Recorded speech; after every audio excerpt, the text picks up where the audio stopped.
Alam mo ba, may mga sikat na artista sa Pilipinas na ayaw talaga ng kissing scene sa pelikula or teleserye. Oo, kahit pa milyon ang talent fee, kahit pa primetime ang time slot, at kahit pa top tier ang ka-love team nila, tatanggihan nila yan kung may kissing scene. Akala natin lahat ng artista, game sa lahat, lalo na sa mga eksenang pampakilig. Pero ang hindi alam ng marami, may ilang bituin na may matibay na prinsipyo, panata, o personal boundaries na hindi basta-basta nababali. Ang tanong, sino-sino sila at bakit sila umiiwas sa kissing scene sa harap ng camera? Sa video na ito, ilalahad natin ang 5 shocking facts tungkol sa mga artistang tumanggi, umiwas, or tuluyang iniwan ang isang role, lahat dahil lang sa isang kissing scene. Huwag mo ring kalimutan mag-subscribe sa ating munting channel. Tara, simulan na natin. Number 1, Max Collins. Alam mo ba na si Max Collins, sa kabila ng kanyang ganda at pagiging leading lady sa maraming proyekto, ay may malinaw na paninindigan pagdating sa mga kissing scenes? Hindi siya basta-basta nadadala ng emosyon o pressure sa harap ng camera. Para sa kanya, ang bawat eksena, kahit pa ito'y kissing scene, ay bahagi lang ng kanyang trabaho. Noong 2012, gumanap si Max sa primetime series na Pahiram ng Sandali, kung saan naging kapartner niya si Dingdong Dantes.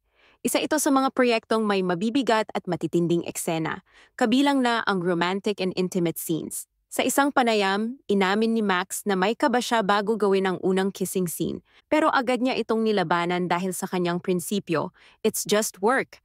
Para sa kanya, hindi ito dapat gawing personal or emotional. Hindi ito tungkol sa kilig o sa totoong damdamin, kundi isang eksenang kailangang maipakita ng maayos dahil bahagi ito ng kwento. Ang nakakabilib pa kay Max, kahit si Dingdong Dantes na isa sa pinakarespetadong aktor sa industriya, ay nagpakita rin ng respeto sa eksena. Sinabi ni Max na pareho nilang tinrato ang eksena bilang trabaho, walang halong mali siya, at may malinaw na hangganan. Sa panahon ngayon kung saan maraming artista ang nadadala ng kilig sa screen at off-cam moments, si Max ay nananatiling professional sa lahat ng pagkakataon. Hindi man niya tinanggihan ang kissing scene, ang kanyang pananaw ay nagsisilbing paalala na pwede pa rin tayong magtakda ng malinaw na boundaries sa trabaho. Na kahit sa mundo ng showbiz kung saan romantic intimacy ay parang requirement na, may mga artista pa rin pinipili ang respeto sa sarili at professional approach kaysa magpaapekto sa pressures ng audience or director. Ang estilo ni Max ay hindi pag-iwas, kundi pagpapaalala. Ang pagiging professional ay hindi nasusukat sa dami ng kilig, kundi sa paraan ng paghahain ng character, may dignidad, may hangganan, at may respeto sa sarili at sa kapwa. Number 2, Alessandra De Rossi. Kung pag-uusapan ang mga artistang may matibay na paninindigan sa industriya ng showbiz, hindi pwedeng hindi banggitin si Alessandra De Rossi. Isa siya sa iilang aktres na hindi natitinag ng sistema, lalo na pagdating sa usapin ng intimate scenes tulad ng kissing scene. Sa kabila ng husay niya sa pag-arte at sa dami ng kanyang award-winning performances, pinaninindigan ni Alessandra ang isang simpleng prinsipyo. Ayoko ng kissing scenes, prinsipyo ko yan. Sa isang panayam, sinabi niyang marami na siyang tinanggihan na proyekto, hindi dahil sa script o sa character, kundi dahil sa eksenang kailangan ng matinding intimacy. Isa na rito ang pag-atras niya sa remake ng Temptation of Wife, isang sikat na teleserye ng GMA. Bagamat malaking opportunity ito at high-profile project, tumanggi si Alessandra dahil sa eksenang may mga kissing scene at lambingan. Ayon sa kanya, hindi ko kayang gawin yung mga ganong klaseng eksena. Hindi ako komportable. Sa isa pang pagkakataon, nang makatrabaho niya si Cesar Montano sa isang proyekto bilang mag-asawa, inamin niyang pumayag lang siya dahil wala namang eksenang lagpas sa hangganan niya. Pero binigyang linaw pa rin niya, ayoko nang dinidilaan ako sa leeg. Ay nako, hindi pwede yan. Sa biro man ito pakinggan, malinaw ang mensahe ni Alessandra, may mga limitasyon siya na hindi niya kailanman lalagpasan, kahit pagaano kalaki ang role o katapat nito sa karera niya. Ang mas nakakabilib pa, umabot sa punto na kahit nangangailangan siya ng pera, hindi niya ipinagpalit ang paninindigan. Ayon sa kanya, may mga panahon na kinukulang siya ng pambayad sa bahay, pero pinili pa rin niyang tumanggi sa mga eksenang taliwas sa kanyang prinsipyo. Para kay Alessandra, mas mahalaga ang integridad kaysa exposure, ang respeto sa sarili kaysa pansamantalang kasikatan. Sa isang industriyang minsan ay inuuna ang ratings kaysa respeto, si Alessandra ay nananatiling matatag. Isa siyang paalala na ang tunay na lakas ng isang artista ay hindi lang nasusukat sa galing sa pag-arte, kundi sa tapang na tumanggi kapag alam mong labag na ito sa paniniwala mo. Number 3, Ira Mariano. Sa panahon ngayon kung saan normal na ang kissing scenes sa mga teleserye at pelikula, nakakagulat na may mga batang artista na may paninindigang hindi tumanggap ng kahit anong eksenang may kissing scene, kahit pa ito ang hinihingi ng role. Isa sa mga pinakamatatag sa paninindigang ito ay si Ira Mariano, na unang nakilala bilang finalist ng Starstruck noong 2015. Habang ang karamihan sa mga bagong salta sa showbiz ay handang gawin ang lahat para lang sumikat, si Ira ay agad nang nagtakda ng limitasyon. Sa mismong kompetisyon ng Starstruck, naging usap-usapan ang kanyang desisyon na hindi siya papayag sa anumang kissing scene kahit pa ito ay parte ng acting challenge. Para kay Ira, ito ay hindi lamang personal na panlasa, ito ay panata sa Diyos. Ayon sa kanya, hindi siya hahalik o magpapahalik sa kahit anong eksena hanggat hindi pa siya kasal. Maging ang mga judges ay nagulat sa kanyang desisyon, lalo na't may pagkakataong kailangan niyang isuko ang malaking premyo. Isang beses tinanong siya, "Kung bibigyan ka ng 1,000,000 piso pero may kissing scene, tatanggapin mo ba?" Diretsahan niyang sinagot, "Hindi ko ipagpapalit yung paninindigan ko. This is me."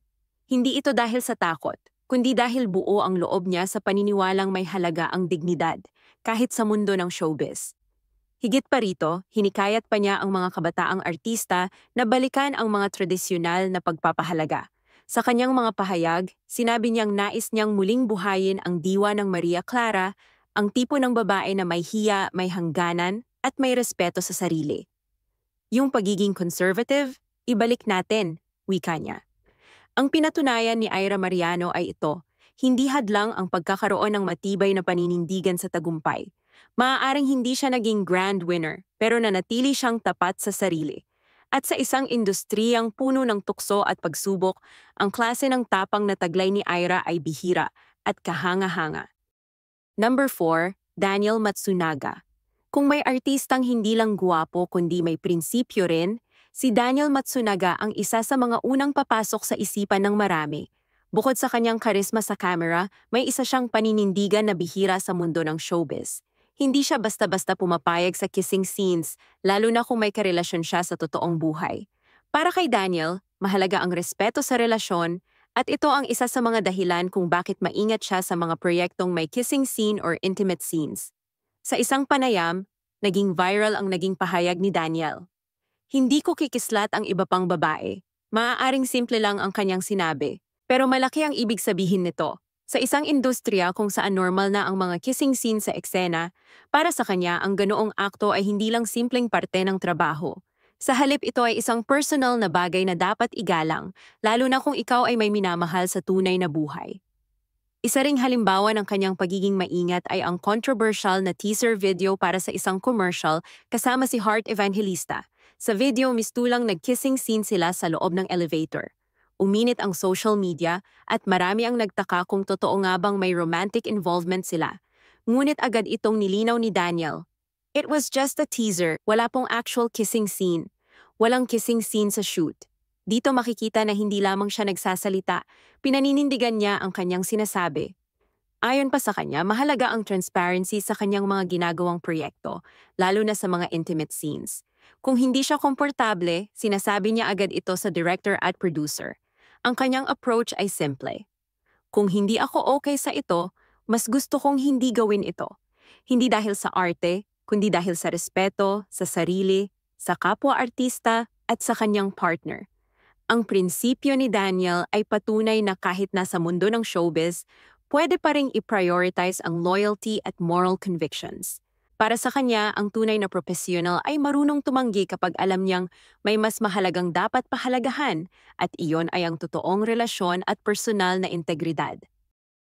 Number 5, Liza Soberano. Pag narinig mo ang pangalan ni Liza Soberano, agad mong maiisip ang isang dalagang perpekto sa mata ng masa. Maganda, mahinhin, at bahagi ng isa sa pinakasikat na love team sa bansa, Liz Quen. Pero alam mo ba, kahit kilala si Liza sa mga kilig na eksena kasama si Enrique Hill, may hangganan din ang kanyang pagiging game sa on-screen intimacy? Sa isang interview noon kasama ang press, napag-usapan ang tungkol sa kissing scenes nila ni Enrique. Maraming fans ang nagtataka kung bakit tila bihira at kung meron man, parang napaka-subtle o mabilis lamang. Doon sa gitna ng tawanan, ibinunyag ni Liza ang isang nakakagulat na trivia. Hindi ako ang nahihiya, si Gwen ang ayaw. Nahihiya siyang ikis ako sa eksena. Bagamat tila biro, malinaw ang pinapahiwatig, may mutual na paggalang at hangganan sila sa isa't isa pagdating sa romantic scenes. At hindi doon nagtatapos ang lahat. Sa ilang pagkakataon, sinabi rin ni Liza na mas pinipili na niyang tumanggap ng mga roles na hindi umiikot lamang sa pag-ibig.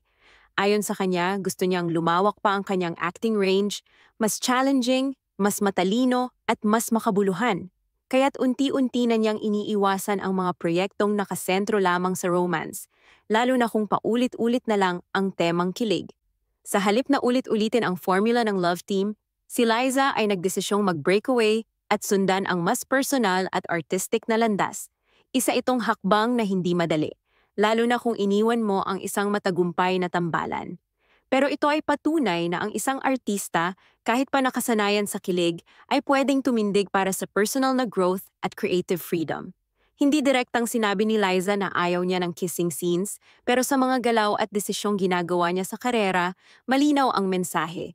Ang on-screen intimacy ay hindi sukatan ng husay sa pag-arte, at lalong hindi ito obligasyon ng kahit sinong artista. May choice.